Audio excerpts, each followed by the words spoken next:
recibe tú toda la gloria y toda la honra y toda la alabanza, Señor, porque tuya es. Te bendecimos, te exaltamos, pedimos, Señor, que Cristo sea exaltado en esta tarde. Suplicamos que tu Espíritu Santo me dirija en la predicación, que tu palabra nos exhorte, nos edifique y nos consuele para tu gloria. También que mis hermanos tú les concedas el escuchar y tu palabra sea aplicada en nuestros corazones para la alabanza de la gloria de tu gracia. Oramos en el nombre de Jesús tu Hijo. Amén. Por favor, tenga abierta su Biblia en la segunda carta del apóstol Pablo a los Corintios. Vamos dentro de un momento a leer en el capítulo 2 de 2 de los Corintios del 12 al 17. Pero quiero introducir el tema diciendo que la sociedad actual, la sociedad en la cual nosotros vivimos, poco a poco ha degradado la belleza. Recuerden algo, Dios es bello, ¿cierto? Dios es bello. Por eso, y eso es lo que estudia la estética estudia la belleza. Y de hecho dentro de la teología, la estética se encarga de estudiar la belleza de Dios. Pero nuestra sociedad parece que se deleita en destruir las cosas bellas que Dios ha hecho. Por ejemplo, el arte visual. Pensemos en el arte por un momento. Rápidamente se ha pasado de lo concreto, es decir, tal vez habría un cuadro donde se dibujaba un paisaje era muy detallado el paisaje y se lograba apreciar todo eso de una manera hermosa. Dicen que eso ha caído un poco por la aparición de la fotografía, porque la fotografía logra captar con más detalle la belleza, pero el hecho es que hoy en día se dibujan cuadros abstractos que aparecen 5 rayas allí, nos dice, eso representa la lluvia cayendo sobre un lago, ¿no? Yo veo 4 rayas allí, no es lo único que veo. No, entonces se ha perdido el sentido de belleza y la interpretación clara en cuanto a lo visual, y lo mismo ha sucedido con el tema de la música.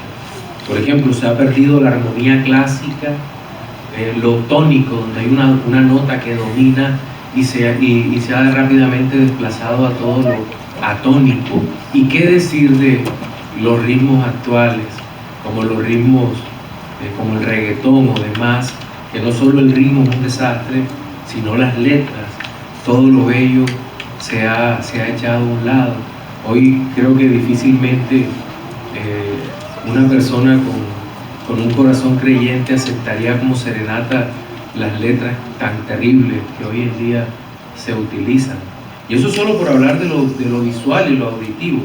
Pero ¿cuáles son las tendencias en cuanto a los olores? La tendencia actual, sobre todo en el progresismo y en el mundo postmoderno, es el rechazo de los buenos olores. Más de un actor ha llegado a decir, yo no me baño porque daño el medio ambiente. No, tú estás dañando el medio ambiente con tu mal olor. Esa es la realidad. No uso jabones, no uso desodorantes, no uso perfumes y demás. La Biblia contrasta a la sociedad y nosotros vemos en la palabra de Dios que la palabra de Dios nos enseña a través de imágenes. Por ejemplo, en el Antiguo Testamento nosotros vemos que hay una cantidad de representaciones visuales de lo que es Dios. El tabernáculo mismo es una representación visual gloriosa de la persona de Cristo. Sí, de hecho, en el capítulo 1 de Juan, cuando se habla de Cristo haciéndose hombre, dice que Cristo se tabernaculizó, se hizo tabernáculo. Y en el interior del tabernáculo, en el lugar santísimo, el arca representa la presencia gloriosa de Cristo. Hay imágenes invaluables, gloriosas, pero también hay sonidos. En el Antiguo Testamento, las trompetas, ¿qué tocaban? Daban sonidos para indicar que la alabanza comenzaba o que la alabanza finalizaba. Los címbalos Los címbalos eran unos elementos metálicos que, como los hebreos no tenían la métrica que tenemos hoy en día, pues marcaban la entrada y la salida. Pero la pregunta sería, ¿también Dios enseñó en el Antiguo Testamento y en la Biblia en general a través de olores? Piensen en eso.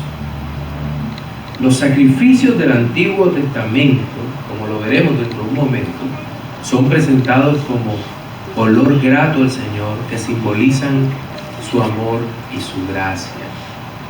El sermón de hoy lleva por nombre el olor del Evangelio, y vamos a usar como texto base el que les acabo de decir en 2 Corintios capítulo 2 versículos 12 al 17. Voy a leer para ustedes en Reina Valera 1960. Dice: cuando llegué a Troas para predicar el Evangelio de Cristo, aunque se me abrió puerta en el Señor, no tuve reposo en mi espíritu por no haber hallado a mi hermano Tito. Así, despidiéndome de ellos, partí para Macedonia. Mas a Dios gracias, el cual nos lleva siempre en triunfo en Cristo Jesús, y por medio de nosotros manifiesta en todo lugar el olor de su conocimiento.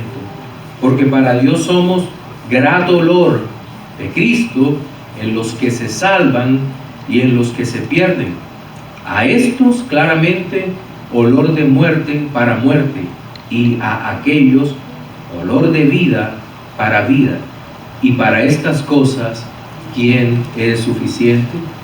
Pues no somos como muchos que medran falsificando la palabra de Dios, sino que con sinceridad, como de parte de Dios y delante de Dios, hablamos en Cristo. Bien, hay por lo menos 3 asuntos que nosotros podemos observar en este texto. En primer lugar, se presenta el olor del Evangelio en su poder y su alcance, y esos son los versículos 12 y 13. Luego, desde el versículo 14 al 16, vamos a tener un segundo título allí, en donde habla sobre el olor del Evangelio para vida y para muerte, y seguramente me voy a demorar un poco más en ese segundo punto. Y finalmente se habla del olor del Evangelio, quiénes son los portadores de ese olor. 3 puntos, 3 títulos que vamos a desarrollar en nuestro sermón dominical de hoy. Pero empecemos entonces tocando esos 2 primeros versículos que hablan sobre el olor del Evangelio, su poder y su alcance. El apóstol Pablo nos dice que él llegó a Troas para predicar el Evangelio de Cristo. ¿Cuál era el contenido del mensaje del apóstol Pablo? El contenido del mensaje del apóstol Pablo no era otro sino el Evangelio. ¿Pero qué es el Evangelio? Sobre el Evangelio se ha dicho muchas cosas, pero el Evangelio son ni más ni menos que las buenas noticias de la salvación solo en Cristo. Eso es lo que nos dice la palabra de Dios. El Evangelio son las buenas noticias de salvación en Cristo, y era el mensaje exclusivo que Pablo predicaba. En las mismas cartas a los Corintios, Pablo les escribe a los Corintios diciéndoles: miren, cuando fui a vosotros me propuse no hablar otra cosa, no predicar otra cosa, sino a Cristo y a este crucificado. ¿Por qué? Porque ningún otro mensaje tenía más importancia que el mensaje del Evangelio. Pero bueno, Pablo llega a Troas. Troas es una ciudad que quedaba en la provincia de Asia Menor. La capital de la provincia de Asia Menor es Éfeso, y probablemente, bueno, estaba al noroccidente de Éfeso, y estaba más o menos entre 20 y 35 kilómetros de la ciudad de Troya. ¿Se acuerdan de Troya, la que aparece en la novela La Ilíada de Homero, de la cual hasta se han hecho películas? Tal vez la más famosa fue la de Brad Pitt, de Troya, que nos narra la guerra, que no sabemos si es una guerra de verdad o una guerra ficticia, una guerra en donde se da todo por Helena de Troya, cuando el príncipe Paris la roba. Y entonces el rey Agamenón envía a su campeón a tratar de rescatar a Helena, pero allá Aquiles va a morir, el campeón de Agamenón, por aquella flecha en su talón, de donde viene el famoso talón de Aquiles. Entonces no sabemos si eso es un relato verídico o es una narración inventada por este poeta griego. Pero lo cierto es que Pablo llega a Troas, y estando allá, él empieza a averiguar por Tito. En aquel lugar se había abierto puerta. En Hechos capítulo 20, Pablo habla de esa predicación en Troas. Les recuerdo algo, en Hechos de los Apóstoles, capítulo 20, la predicación en Troas se hace famosa por la muerte de Eutico. Eutico es el joven que está en la ventana, probablemente del tercer piso. Pablo empieza a hablar, dice que se extendió Pablo, y aquel hombre se durmió y se vino abajo y cayó muerto, relata el texto bíblico. Pero Pablo baja rápidamente, ora y hay un milagro en donde el Señor devuelve a Eutico a la vida. Digamos que ese es el detalle que casi siempre recordamos de Troas, pero se nos olvida que en Troas la puerta del Señor para predicar el Evangelio fue abierta de par en par, y Pablo predicó el Evangelio. Entonces, Pablo llega, ya en el versículo 13, que dice que él no tuvo reposo porque no pudo hallar a Tito. Seguramente, bueno, le recuerdo algo, ¿quién era Tito para Pablo? No era solo uno de sus amados hermanos más jóvenes, como lo era Timoteo y demás, sino que Tito era una especie de solucionador de problemas graves. Tito fue enviado a Creta para tratar de solucionar las cosas deficientes, habían herejías y demás, y había sido enviado a Corinto para tratar de solucionar los graves problemas disciplinarios. Lo más probable es que Tito tuviera una capacidad de Dios extraordinaria para estar en donde había problemas, un hombre capaz, y Pablo lo enviaba a todas esas cosas, y seguramente Tito había acordado con Pablo el permanecer en Troas hasta cierta fecha, pero oh sorpresa, Pablo llega a Troas y Tito no está. Ahora tratemos de pensar en esa situación por un momento. No tenemos los aparaticos estos, los celulares, para llamar: Tito, ¿por dónde andas? Cuéntame, yo estoy aquí en tal parte. No. Un viaje duraba meses. Un viaje, si era por mar, para llegar de Troas hasta Macedonia había dos maneras. Bueno, si era después del mes de septiembre, era muy difícil navegar por el Egeo, por el invierno.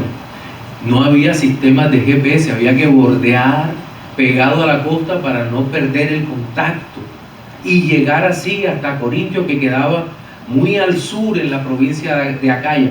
Esa era una posibilidad. ¿Cuál era la otra?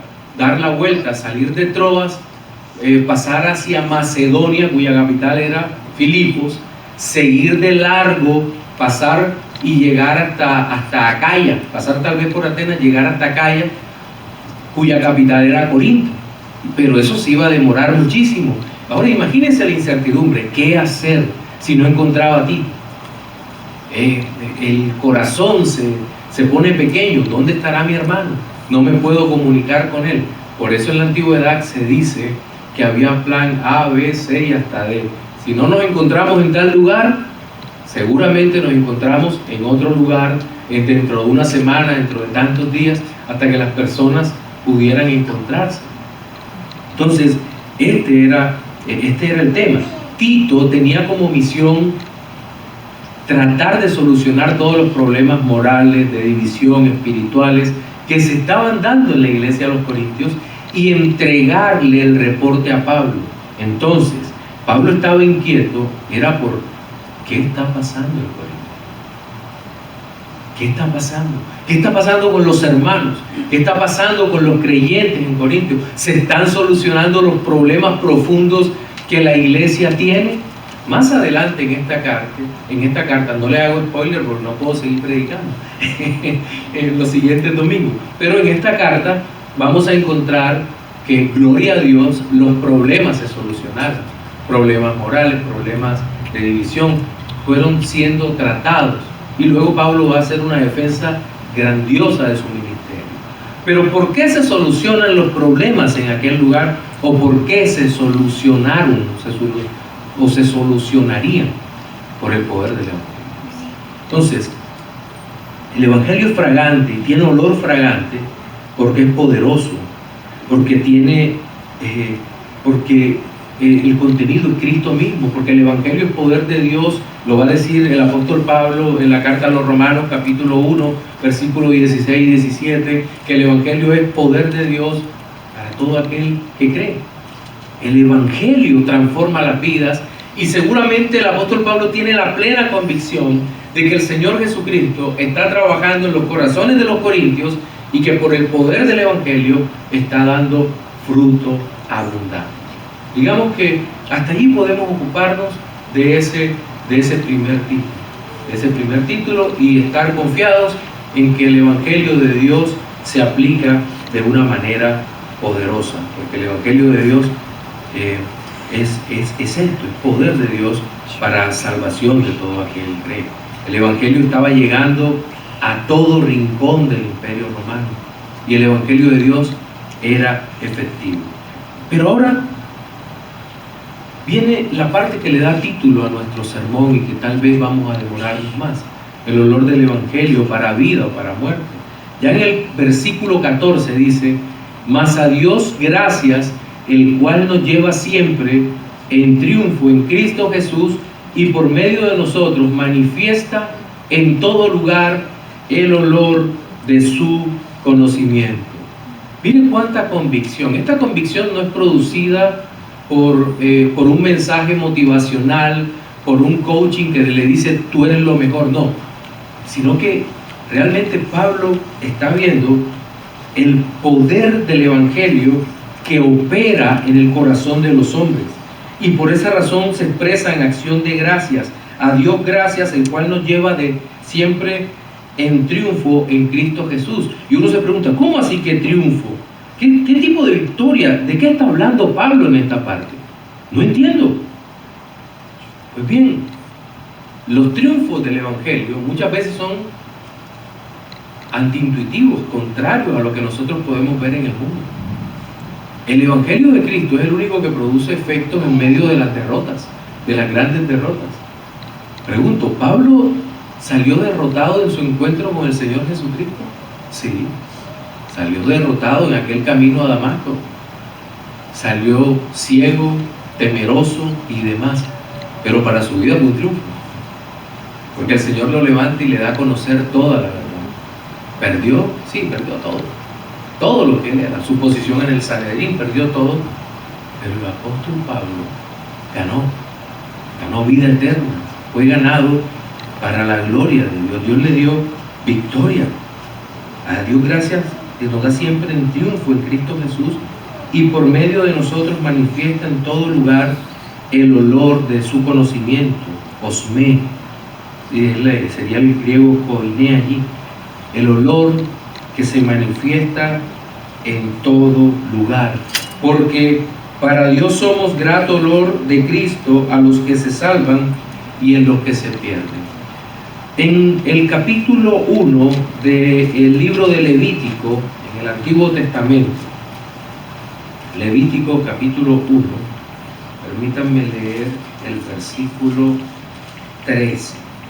Dice: y lavará las entrañas y las piernas con agua, y el sacerdote lo ofrecerá todo y lo hará arder sobre el altar. Holocausto es, ofrenda encendida de olor grato para Jehová. No sé si usted se ha puesto a reflexionar, a pensar sobre cómo eran los sacrificios en la antigüedad y la posición del sacerdote.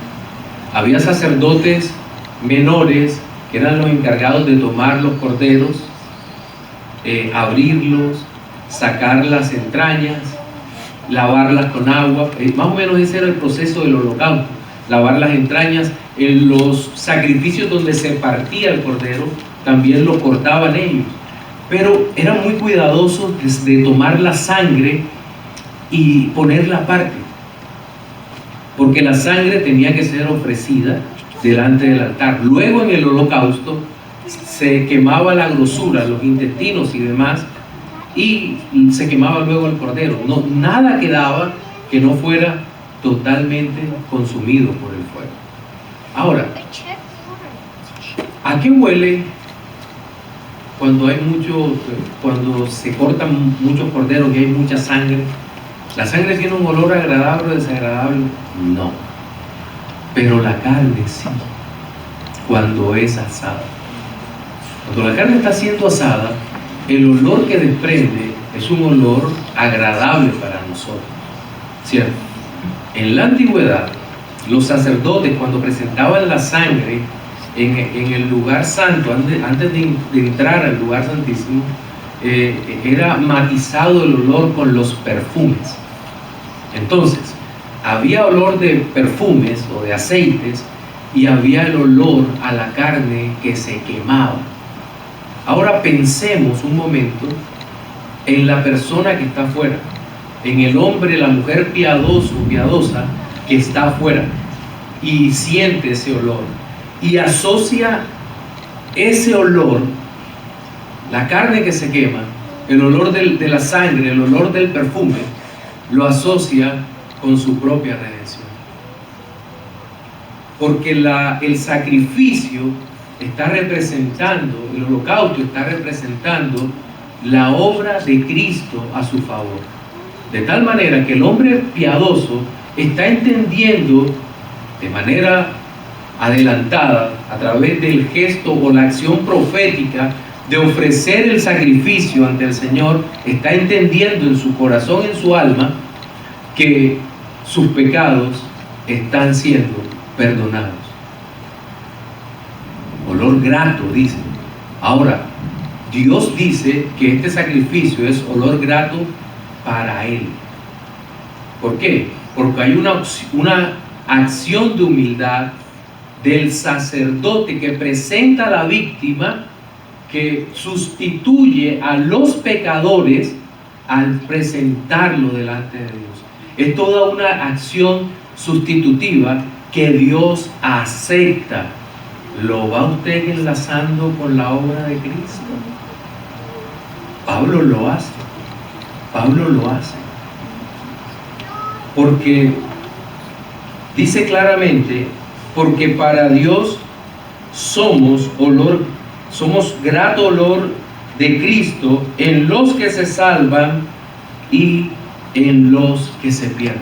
Pero pasemos de aquella época del año tal vez 1440 antes de Cristo hasta Pablo se convierte en el 36. Probablemente la carta es escrita, la segunda carta a los Corintios, en el año 56 después de Cristo, y en ese interín pasaron muchas cosas.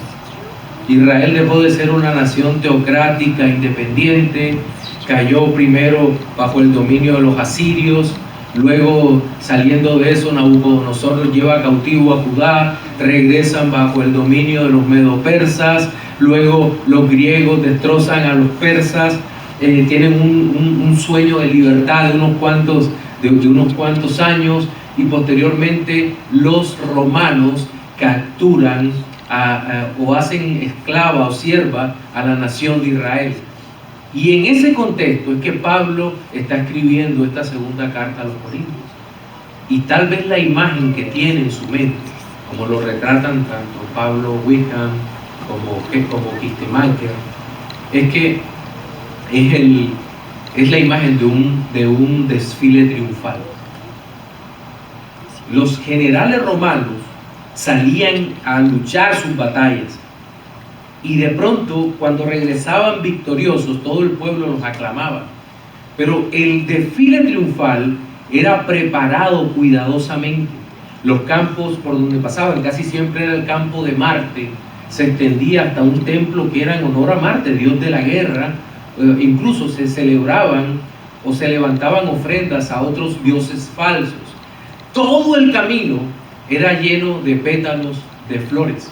Se llenaba todo el camino de pétalos de flores y empezaban a desfilar las huestes del ejército romano, y el general que había vencido iba probablemente junto al emperador adelante, y el emperador reclamaba como suya la victoria también, o podía en contraste ser ofrecida al emperador, y el emperador esperaba en un balcón hasta cuando llegaba el general que le ofrecía la victoria al emperador.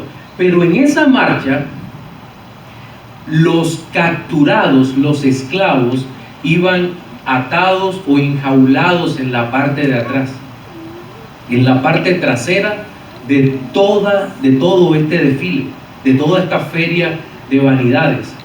Y cuando iban pasando por en medio de ese desfile, las ruedas de los carruajes y los cascos de los caballos iban pisando las flores, y el olor que se desprendía era un olor agradable. Pero ¿qué pasaba? Atrás, los prisioneros que iban atados eran dos clases de prisioneros. Unos prisioneros que habían hecho acuerdos con el Imperio Romano para vivir, mientras que otros prisioneros no habían hecho ningún acuerdo, y lo único que les esperaba era la muerte. El olor que se desprendía era exactamente el mismo olor, un olor agradable. Pero para los que habían hecho el acuerdo, era el olor de la esperanza, de la vida, de la libertad, mientras que los demás sentían el olor a flores como olor a muerte. Pablo lo dice: somos grato olor de Cristo a los que se salvan y en los que se pierden. A estos ciertamente olor de muerte para muerte, y a aquellos olor de vida para vida. Y para estas cosas, ¿quién es suficiente? Pero ¿cómo se identifica Pablo? Esta figura bastante diciente. Pero ¿cómo se entiende Pablo? Pablo se entiende como un prisionero de nuestro Señor Jesucristo. Claro, él sabe que está atado juntamente con todo el mundo en medio de toda esta parafernalia de cosas que están ocurriendo. Y el apóstol Pablo lo ha dimensionado totalmente y dice: yo estoy atado y yo percibo el olor del desfile, pero para mí ese es un olor de vida. Olor de vida. Yo he sido conquistado, he sido tomado por Cristo, pero lo único que me espera es la vida eterna. ¿Cómo aplican este olor a través del Evangelio? El Evangelio es predicado en todo el mundo. El alcance del Evangelio es universal. El olor del Evangelio es universal, pero no todos tendrán la misma percepción del olor del Evangelio. Porque para algunos será para vida y para otros para muerte. Miren, los olores son una realidad a la cual nos enfrentamos continuamente. Yo decía alguna vez que prediqué este mismo sermón, que en nuestra vida se van presentando una serie de etapas distinguidas por olores. ¿Qué pasa cuando hay un bebé en casa? Todo el mundo quiere tocar al bebé. Los bebés tienen un olor particularmente maravilloso en la piel. Uno les agarra el pie, se los muerde de juego, de mentira, se los pasa por la barba, el bebé se ríe, los toma en el pelo, los molesta. Pero vaya usted a hacer eso con una persona mayor. Seguramente no lo va a hacer. No hay, eso no va a ocurrir. Yo no te voy a agarrar el pie, por favor. No creo que tu pie huela muy bien, o un adolescente cuando acaba de jugar un partido de fútbol y te quiere abrazar: papá, no, yo te amo, pero o la chica cuando acaba de patinar: no, hija, yo te amo, pero quédate por allá tranquila, después cuando te bañes hablamos. Sí, seguramente ocurre así, o el olor de la cabeza. No, Igual cuando va pasando el tiempo, nuestro olor no es tan agradable. Y algunos dicen que es porque en el bebé está intacta la vida, en los niños está intacta la vida, mientras que nosotros los mayores, nuestro camino hacia la muerte es una espiral continua de caída, ¿verdad? Eso en cuanto a la parte física. Pero la buena noticia, y aquí podemos aplicar aquí, en este segundo punto, la buena noticia es que el olor espiritual que como hijos de Dios desprendemos es el olor del Evangelio, el olor de la vida eterna, el olor a Cristo que debemos tener en cuenta. Y eso nos lleva hasta el último punto de nuestro sermón, y que tiene que ver con los portadores del olor de Cristo, los portadores del Evangelio. El versículo 17 dice: pero no somos como muchos que medran falsificando la palabra de Dios, sino que con sinceridad, como de parte de Dios y delante de Dios, hablamos en Cristo. Pablo se cuida mucho en este pasaje de la Escritura de presentar a Cristo y no a Él. Nótese que dice olor de conocimiento, olor grato, todo lo que habla, olor, apunta a Cristo. La enseñanza es justamente sobre Cristo. Y hay un contraste tremendo porque dice: no somos como muchos que medran falsificando la palabra de Dios. En esta carta y en la anterior hay un grupo de hombres que son falsos maestros que están enseñando el falso evangelio, probablemente una secta judía, judaizantes, tal vez hay protonósticos, es decir, un gnosticismo incipiente que están haciendo en aquel lugar y que atacaban a Pablo porque Pablo no les cobraba, aunque tenía derecho como su pastor a cobrar por su labor que hacía en aquel lugar. Pablo decía: no quiero cobrar, y de esa manera dejaba en ridículo a los falsos maestros. Por eso dice que no somos como muchos que se enriquecen. Eso significa medrar. Se enriquecen falsificando la palabra de Dios. Y él usa esa palabra medrar porque él le llama mercachifles a los falsos profetas. Y en aquella época, bueno, Corinto, ¿cómo era? Era un istmo. Es decir, era muy estrecho Corinto. Tal vez la parte más estrecha podía tener entre 9 y 11 kilómetros de ancho entre un lugar y otro. Es decir, entre el Adriático y el Egeo, y algunas embarcaciones pequeñas las pasaban por rampas de un océano, de un mar hacia otro, de tal manera que se ahorraban una gran cantidad de kilómetros al dar la vuelta alrededor de toda esa península, muchos kilómetros, tal vez más de 300, y ahorraban muchísimo tiempo. Pero, ¿qué pasa en casi toda ciudad costera? Se crea una serie de corrupción y de mercados paralelos, y se falsificaba todo.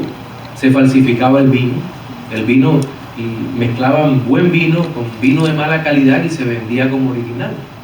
Se falsificaba la harina, se falsificaban muchísimas cosas, las telas, muchas cosas eran totalmente falsas en aquel lugar, pero lo peor era que se falsificaba el evangelio. El verdadero evangelio de Cristo en aquel lugar era falsificado por los falsos maestros que adulteraban con el mismo fin, adulteraban el evangelio con el mismo fin que aquellos que adulteraban el vino, la harina y hasta los perfumes. ¿Cuál era el deseo del corazón de estos mercachifles? Llenarse de dinero, llenarse hacerse ricos con toda la basura que enseñaban en aquellos lugares. ¿Cuáles eran las enseñanzas de los judíos? Una ley extraña donde decía: bueno, si ustedes no guardan la ley no pueden ser salvos. Esa era una. También vendían el conocimiento secreto. Nosotros tenemos la llave del conocimiento para acceder a Dios. Falso evangelio.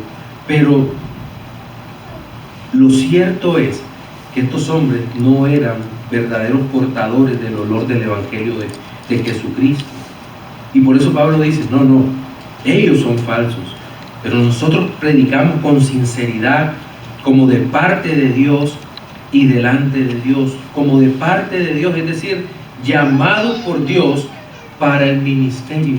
¿Quién más que Pablo, o mejor que Pablo, sabía que él había sido llamado por Dios de una manera clara y directa? Camino a Damasco, lo recordamos. Pablo es arrastrado por Dios. Y lo único que le queda decir es: Señor, ¿qué quieres que haga? Es decir, presenta eso. Dios lo llama y él sirve a partir de allí como apóstol de Dios. ¿Qué diferencia de este Pablo humillado por Dios para que sirva a Dios con los falsos profetas de hoy en día, ¿cierto? Los falsos profetas que lo único que quieren es figurar. Pero Pablo decía, como de parte de Dios y delante de Dios, es decir, vivir y predicar continuamente en la presencia de Dios.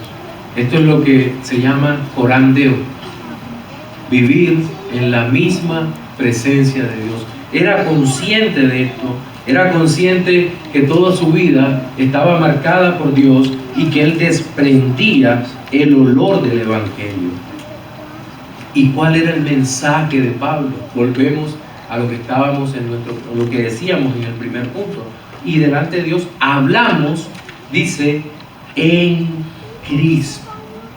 Hablamos en Cristo. Es decir, no se refiere solamente que hablamos de Cristo como una referencia a, yo estuve en tal lugar y puedes hacer una descripción del lugar. No. A ver, lo que Pablo está diciendo aquí es bastante glorioso, porque es como estar metido en una piscina, y la piscina es Cristo, lleno totalmente de Cristo. Todo su ser está pleno de la presencia de Cristo, y lo que predica Pablo es Cristo, y por esa razón Pablo es un portador del Evangelio, portador del olor a Cristo. El Santo Espíritu de Dios estaba obrando tan poderosamente en la vida de este hombre que podía mostrar y presentar a Cristo en todo lugar donde él llegara, donde él fuera. Bien, en nuestro sermón dominical de hoy hemos visto tres aspectos, o hemos tocado tres títulos. El primero, el olor del Evangelio, vimos su poder y alcance. Luego nos demoramos más en nuestro segundo punto, donde hablamos del olor del Evangelio para vida o para muerte, y cerramos con el olor del Evangelio, los portadores del Evangelio. Pero quiero cerrar, o quiero concluir con un par de reflexiones finales, y la primera es para los no creyentes. Amigo, una muy mala noticia es que el olor espiritual que desprendes es olor de muerte, y es el anticipo de la condenación para tu vida. Por eso en esta mañana rogamos que puedas correr a los pies de Cristo en arrepentimiento y fe, y que el Señor te lave completamente con su sangre de tus pecados, y puedas empezar a emanar el glorioso olor del Evangelio en tu propia vida. Pero para los creyentes, Dios nos ha ungido con el Espíritu Santo de Dios. La figura es maravillosa, porque la unción era el derramamiento de un aceite en la cabeza para los profetas, sacerdotes y reyes. Y había un olor particular en esa unción. Era el olor de vida, olor de salvación. Dios ha cambiado nuestros corazones, y a partir del momento en que nuestro Señor Jesucristo llegó a nuestras vidas, hermanos, nosotros desprendemos el olor del Evangelio. Amén. Señor, gracias. Tú eres nuestro Dios, nuestro Padre. Tú nos sostienes, Señor, de tu mano derecha. Nos has dado tu Espíritu. Has quitado el cuerpo de muerte, el olor a muerte putrefacto que desprendíamos de nuestra humanidad caída, y has puesto en nosotros, Señor, el olor de la vida de Cristo, la vida nueva, la nueva criatura, Señor, hecha según la justicia y santidad de Dios. Y ahora tú, Señor, nos percibes como olor grato, con el olor del Señor Jesucristo, el olor de la gloria, el olor de la eternidad, el olor de tu presencia, Señor, donde ya no hay castigo sino gozo, gozo continuo, Señor. Nosotros te alabamos, te bendecimos, Señor, y te damos honor y gloria, te damos gracias. Que mis hermanos sean bendecidos, reafirmados, sean llenos de ti, de tu presencia, Señor. Gracias porque tú eres bueno. Oramos, Padre, en el nombre de Jesús tu Hijo. Amén.